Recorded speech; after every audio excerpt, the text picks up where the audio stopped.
Capítulo 21. Espiritualidade. Deus é Espírito, e importa que os seus adoradores o adorem em espírito e em verdade. João, capítulo 4, versículo 24. A espiritualidade cristã consiste em servir ao Senhor Jesus ajudando ao próximo. Naturalmente, essa concepção contraria tanto os nascidos da carne como os do mundo. Mas esse é o fundamento dos verdadeiros cristãos. Viver para servir, a exemplo do próprio Senhor Jesus, que não veio para ser servido, mas para servir e dar a sua vida em resgate por muitos. Mateus, capítulo 20, versículo 28. O servo assumido age conforme a mente do seu Senhor. 1 aos Coríntios, capítulo 2, versículo 16. E espelha a imagem do Filho de Deus. Romanos, capítulo 8, versículo 29. Por meio do comportamento misericordioso para com os perdidos e entrevados. O servo assumido exala o bom perfume do Senhor Jesus. 2 aos Coríntios, capítulo 2, versículo 15. Pela prática da verdade e da sinceridade. Pensa e busca atender aos interesses do reino de seu Deus. Colossenses, capítulo 3, versículos 1 e 2.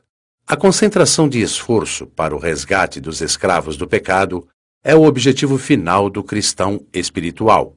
Por conta disso, seus interesses pessoais estão primeiramente voltados para os do seu Senhor, pois tem consciência de aproveitar seu curto tempo neste mundo e de não perder a oportunidade de dar o máximo de si mesmo em favor dos perdidos. Somente os que participam do milagre do novo nascimento têm profundo interesse nisso. Os não nascidos do Espírito Santo podem até ter boas intenções para com as demais pessoas, mas jamais colocarão seus interesses pessoais em segundo plano. Espiritualidade resume-se em viver engajado na obra do Deus Pai da mesma forma como fez o Deus Filho. Isso não significa que a pessoa tenha que deixar afazeres e obrigações pessoais para se dedicar à igreja, mas sim manter os pensamentos sintonizados no Senhor para saber sua vontade em sua área de trabalho. Certamente, há pessoas no seu convívio social e profissional carecendo de uma palavra divina. E atendendo à sua função no mundo, o Espírito Santo inspirará aquele servo com a palavra certa às pessoas certas, a fim de salvá-las. Deus é Espírito e depende de instrumentos humanos para conduzir e salvar aqueles que ainda não o conheceram. Ele não enviará anjos para a pregação do Evangelho, nem ressuscitará profetas e apóstolos do passado para o fazerem, mas usará os filhos disponíveis e dispostos a chegar aos perdidos. As virtudes espirituais são imprescindíveis ao caráter dos filhos de Deus, mas de alguma forma elas precisam se materializar em benefício das almas. Do contrário, de que vale a santidade? Não seria como uma figueira infrutífera? O ministério terreno do Senhor Jesus não se caracterizou apenas pela manifestação de seu caráter divino, mas também usou isso para chegar aos aflitos, pois quando se assume o caráter bíblico, a fé para fazer a obra de Deus com a autoridade. A pessoa fiel a Deus comporta-se neste mundo como se o Senhor Jesus estivesse calçando seus sapatos e assume a mais sublime condição de verdadeiro Filho de Deus, mesmo tendo que suportar adversidades impostas pelos que nada têm a ver com a pura fé cristã. Após sua experiência com Deus, Paulo passou de perseguidor a perseguido. Enfrentou todo o inferno para fazer chegar aos perdidos a mensagem da salvação. Portanto, é natural sofrer por quem não entende o significado da espiritualidade. Humanamente falando, é impossível ser espiritual sem se ter vivido a experiência do nascimento do Espírito. Deus é Espírito e, consequentemente, seus filhos também têm que ter seu DNA, sua natureza. Tem que ser Espírito também. Não há como fugir dessa regra. Ser Espírito significa ser espiritual.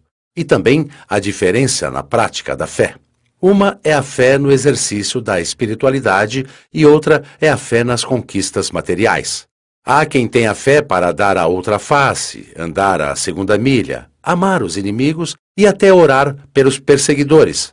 mas nem sempre têm fé para conquistar as promessas materiais de Deus. É como ensina o apóstolo. Uns têm fé para comer legumes e outros para comer carne. Ninguém tem autoridade para censurar a fé alheia. Porém, cada um precisa ter a sua fé bem definida. Romanos, capítulo 14, versículo 5, para tirar proveito dela. Do contrário, ficará perdido. Com respeito à adoração em espírito e em verdade, a necessidade da natureza divina é imprescindível para que ela aconteça, porque a natureza humana está limitada pelas inclinações da carne, e isso a impossibilita de estar em espírito e em verdade para adorar. Devido à sua natureza adâmica e, portanto, carnal, a mulher samaritana cria que a adoração a Deus deveria ser feita em um monte de sua cidade. Quer dizer, ela estava mais preocupada com o lugar de adoração do que propriamente com a pessoa a ser adorada. Quando se tem a natureza espiritual, há discernimento para compreender a voz do Espírito Santo e condições para adorar a Deus em espírito e em verdade. O ato de adoração vai muito além do ato de louvor. Significa muito mais do que simples expressão de sentimentos. Trata-se de atitudes que reverenciam, honram e glorificam a majestade do Senhor Jesus Cristo no exercício da fé inteligente. Adorar em espírito e em verdade é adorar na fé, de acordo com a palavra de Deus. Enquanto o ser humano estiver na condição de alma vivente, estará sujeito aos limites do tempo, do espaço e, sobretudo, dos seus sentimentos. Por conta disso, não pode compreender além dos sentimentos naturais, pois, como ser natural, não aceita as coisas do Espírito de Deus porque eles são loucura, e não pode entendê-las porque elas se discernem espiritualmente. 1 aos Coríntios, capítulo 2, versículo 14. Como o limitado vai entender o ilimitado? Ou o material compreender o espiritual? Não há nenhuma chance, salvo se o material tornar-se espiritual. E é justamente o que o novo nascimento faz acontecer. Do contrário, não se consegue compreender as coisas espirituais. Somente tendo a mesma natureza do Senhor Jesus é possível apresentar adoração em espírito e em verdade. Porquanto, aos que de antemão conheceu, também os predestinou para serem conformes à imagem de seu Filho, a fim de que ele seja o primogênito entre muitos irmãos. Romanos, capítulo 8, versículo 29. Fora desse contexto, qualquer adoração é mera perda de tempo. O culto emotivo faz muito bem à alma humana, mas não significa necessariamente adoração a Deus. Como alguém estimulado pela emoção estaria em espírito?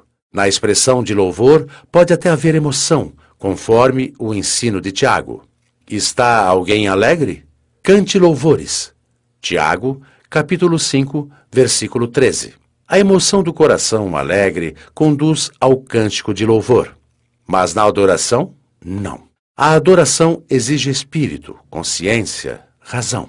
Ela não depende do estado de alegria ou tristeza. Quaisquer que sejam as circunstâncias para o ser espiritual, sempre haverá lugar para a adoração a Deus em espírito e em verdade, isento de emoções. Paulo apela aos cristãos romanos dizendo: Rogo-vos, pois, irmãos, pelas misericórdias de Deus, que apresenteis o vosso corpo por sacrifício vivo, santo e agradável a Deus, que é o vosso culto racional. Romanos, capítulo 12, versículo 1. O corpo ao qual se refere o texto bíblico diz respeito à igreja. Ou seja, toda a igreja deve apresentar-se diante de Deus com um culto isento de sensacionalismos, emoções e euforias, mas com adoração pura, santa, inteligente e agradável ao Espírito de Deus.